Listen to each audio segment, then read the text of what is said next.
Thank you so much. I want to go to Matt Gaetz, who's joining us, I believe, on the phone. Congressman, are you there? Yeah, Rob, thanks for having me on this ominous evening for our country. I spoke with President Trump yesterday. This is really something that reflects the most severe election interference on the part of the federal government that we've ever seen. And keep in mind, we've already uncovered this year that the CIA was actively involved in election interference in the last campaign, trying to suppress the Hunter Biden laptop story. And here you have the Department of Justice taking literally an indictment of a former president as a tool to resolve a dispute with the archivist. This after Joe Biden has had classified documents in his possession since 1974. Barack Obama, Bill Clinton, Mike Pence, almost everywhere that we looked, we saw that this was a broken system.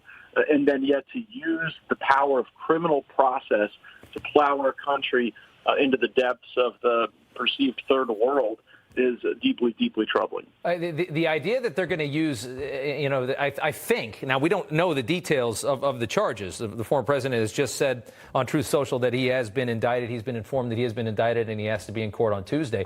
But the idea that they're going to try and get potentially an espionage charge here because they need a way, Congressman, to get around the fact that he can declassify documents. So they're obviously looking for any way. I mean, it's like, we might not have a crime yet, so we need to figure out a way to make this a crime.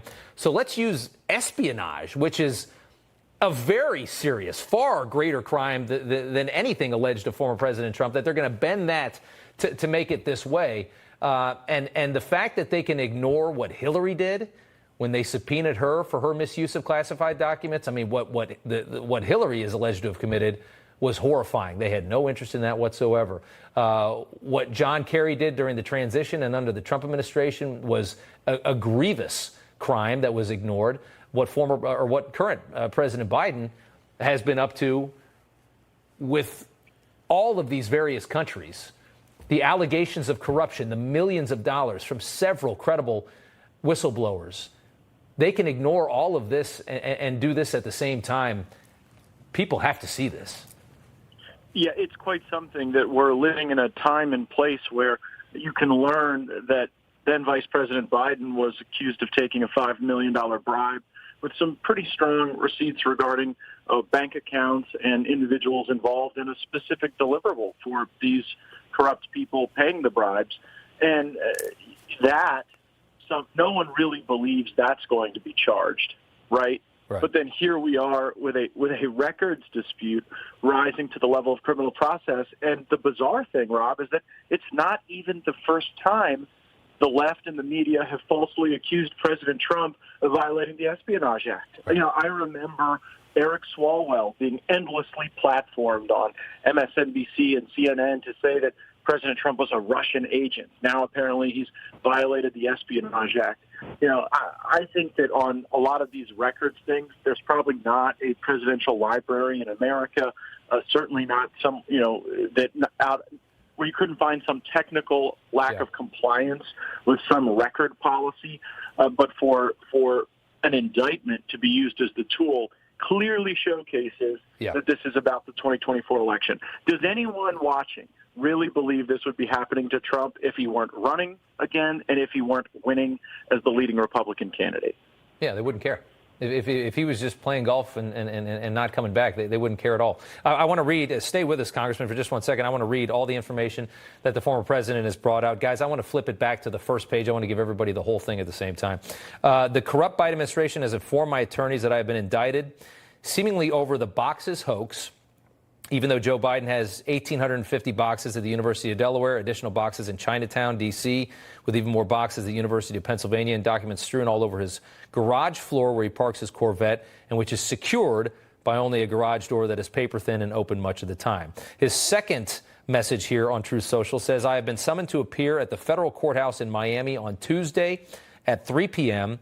I never thought it possible that such a thing could happen to a former president of the United States who received far more votes than any sitting president in the history of the country, and is currently leading by far all candidates, both Democrat and Republican, in polls of the 2024 presidential election. He says, I am an innocent man. And then on the third one, he says, this is indeed a dark day in the United States, of America. We are a country in serious and rapid decline, but together we will make America great again. Congressman, it's important to note this is an indictment. As they famously say, you can indict a ham sandwich. I can't fathom they're going to have much luck with this as it moves forward. And what about all the allegations of prosecutorial misconduct that we've seen just in this case alone? Yeah, the prosecutor seems to be someone with an axe to grind. It seems to be why that prosecutor was selected for this purpose. If you look at some of the prior political activity and connection to left-leaning political figures and groups, this was a hit job. And it is stunning to think about that courthouse in Miami bearing out the scene on Tuesday where Donald Trump will present himself. I believe that's the same federal courthouse where they held Manuel Noriega, the former dictator of Panama. And then to think we would visit this harm in my state, on our country.